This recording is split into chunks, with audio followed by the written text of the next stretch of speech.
Bonjour à tous et bienvenue sur la chaîne YouTube de la Médiathèque des Avenirs. Pour cette première vidéo de la saison 3, en littérature jeunesse et ado, j'ai choisi de vous présenter quelques nouveautés que vous pourrez trouver bientôt à la médiathèque. À commencer par S'informer. Ce premier documentaire, S'informer, de Sophie Eustache et Élodie Perrotin, aux éditions du Ricochet, et dans la collection POCQ, qui veut dire pourquoi s'interroger, où s'informer, comment agir, qui est concerné et quand débattre. C'est une collection clairement qui est pour, ou plutôt, on va reprendre, à partir de, je dirais, 11-12 ans. Et là, en l'occurrence, ces femmes parlent de s'informer. Donc, dans notre société de consommation à l'heure actuelle, il est important de bien savoir s'informer, comme comment circule l'information par exemple, ou encore comment travaillent les journalistes. Tout un monde de l'information qui est traité dans ce documentaire qui est vraiment, je pense, très intéressant dans notre société actuelle. Derrière l'écran, de Réjeanne Amus-Vallée et Stéphane Kiel, aux éditions Actes Sud et Cité des sciences et de l'industrie. Ce livre avec comme sous-titre les effets spéciaux au cinéma. Alors, ce documentaire est assez complet sur ce qui concerne les effets spéciaux. À savoir, ça retrace donc l'histoire des effets spéciaux, en parlant de King Kong par exemple, de 1933, mais aussi les techniques utilisées il y a très longtemps et les techniques utilisées maintenant. Je vous invite à le découvrir parce que vraiment, il y a des super infos. Donc ensuite, partons en forêt avec ce documentaire qui s'appelle La forêt de Riccardo Bozzi, illustré par Violetta Lopez et Valerio Vidali aux éditions Gallimard. Je dirais que c'est un très beau livre, assez simple, avec de très belles illustrations, enfin que je trouve assez chouettes, et des illustrations à effets spéciaux, j'ai envie de dire, parce que par exemple là il y a des petits trous et en fait on commence par voir la forêt dans les yeux des explorateurs, et j'ai trouvé ce documentaire accessible à tout le monde, où on va découvrir des forêts immémoriales. C'est la période des sorcières, de Halloween. Et donc j'ai trouvé hier, j'étais en librairie, à la librairie Garin. Je ne sais pas si vous vous souvenez, Laetitia y était allée. Et hier, j'étais donc dans cette superbe librairie et j'ai trouvé ce magnifique documentaire qui s'appelle Secrets de sorcières, écrit et illustré par Julie Légère, Elsa White et Laura Pérez, aux éditions de La Martinière. Et c'est un documentaire, ça parle des histoires de sorcières, mais aussi de l'histoire ancienne, à partir de la nuit des temps, même de l'Égypte, voire jusqu'à nos jours. Je l'ai trouvé juste à le feuilleter, comme ça, je l'ai trouvé très intéressant. Et puis, ça parle aussi des légendes, bien sûr, sur les sorcières, qu'est-ce qu'elles ont vécu au temps du Moyen-Âge, mais aussi les sorcières en pratique. Donc par exemple, vous avez l'herbier des sorcières, ou vous avez encore les porte-bonheur ou les talismans. Je vous laisse le découvrir. Nous passons ce qu'on appelle les fictions. À commencer par The Weekend Deep, La malédiction des Swan Sisters, écrit par Shi-Han Cho. Ce roman raconte l'histoire d'une vengeance de trois sœurs, les trois sœurs Snow, qui ont été accusées de sorcellerie et qui ont été exécutées par la noyade. Et dans cette ville de Sparrow, chaque année, les habitants savent qu'il va y avoir la malédiction qui recommence au mois de juin, à commencer par donc les trois sœurs prennent vie dans le corps de trois jeunes filles qui sont généralement des touristes, et qui vont finir par tuer trois jeunes hommes. Celui-là aussi, il avait de très bonnes critiques. Et puis bon, j'ai lu Vincent Villeminot le décrire sur sa page Facebook.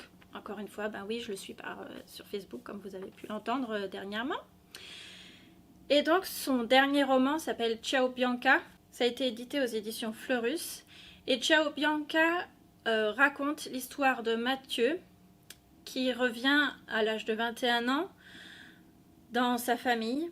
Et quand il avait 18 ans, il est parti de chez sa famille sans donner aucune nouvelle et sans en prendre, et voire même sans répondre aux appels de sa mère. Mais voilà, sa mère est morte d'un cancer foudroyant. Et elle a laissé comme dernier souhait de se faire enterrer en Italie, plus exactement en Sardaigne, et que seuls ses enfants, Mathieu, son aîné, Galvi et Léna, ses jumeaux de 11 ans, assistent seuls à cet enterrement.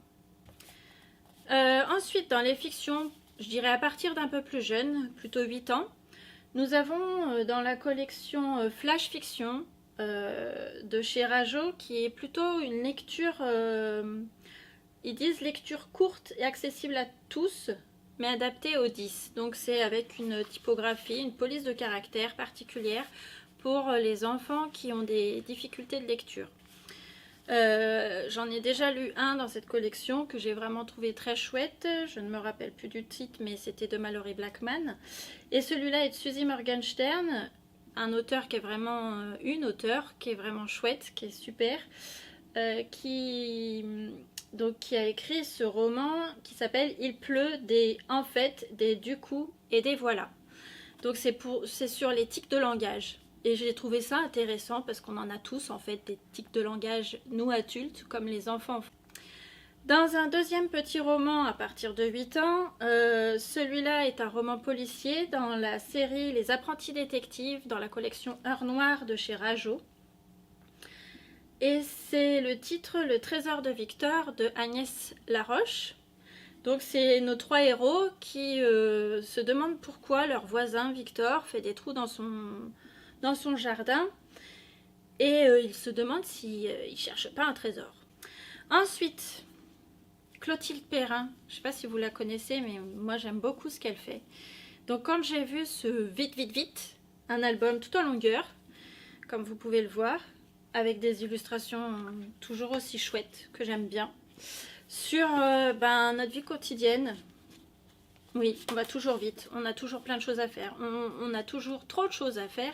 Et en fait, dans ce petit album, il nous amène à aller vers prendre son temps, à flâner, à regarder ou écouter juste des petits bruits, des petites choses auxquelles on ne ferait pas attention si on était toujours dans le quotidien et dans le vite, vite, vite. Donc voilà, à découvrir en famille. Pour terminer avec les albums, à partir de 5-6 ans, je vous présente le dernier de l'aventure de Charles qui est sorti, Charles le Dragon, les histoires de Alex Cousseau et les illustrations de Philippe-Henri Turin, qui sont toujours aussi magnifiques.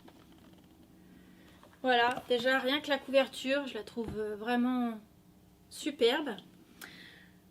Donc le titre c'est Méchant Charles aux éditions Seuil. Il parle de Méchant Charles parce que Charles est en colère, et vraiment très très en colère. Il montre les crocs. Je vous laisse découvrir pourquoi avec cet album. Et alors, ben oui, comme je vous l'ai dit, j'étais en librairie hier. Donc, hier, sortie d'un livre en particulier. Je ne sais pas si vous l'avez entendu à la radio ou à la télé, mais il y a eu une BD qui est sortie hier. Devinez laquelle. Je ne vais pas faire durer trop longtemps le suspense, mais je suppose que vous l'avez entendu. Le dernier Astérix et Obélix, la fille de Vercingétorix. Eh oui. Alors, c'est d'après Goscinny-Uderzo, mais là c'est écrit par Jean-Yves Ferry et dessiné par Didier Conrad, donc aux éditions Albert René. Et donc vous allez découvrir la vie d'une adolescente qui s'appelle Adrénaline. Et forcément c'est une ado. Donc je vous laisse découvrir ce qui va lui arriver comme aventure. Et puis pour terminer, Des lumières dans la nuit de Lorena Alvarez aux éditions Vent d'Ouest. Une BD qui parle de l'imagination d'une petite Sandy qui a le pouvoir de créer à partir de petites lumières de sublimes créatures. Et un jour, une étrange écolière arrive dans la classe de Sandy et va s'intéresser à ses dessins. J'ai trouvé les dessins fabuleux. Par exemple celle-ci. Voilà. Encore de belles illustrations dans ces beaux livres. C'était donc mon dernier livre de cette présentation de nouveautés en littérature ado et jeunesse. Laissez-moi le temps de les informatiser, de les couvrir, les équiper, tous ces livres, pour que vous puissiez les retrouver sur notre site internet acv.bibenligne.fr ou à la médiathèque quand vous viendrez. Je vous dis à très bientôt. Bye bye.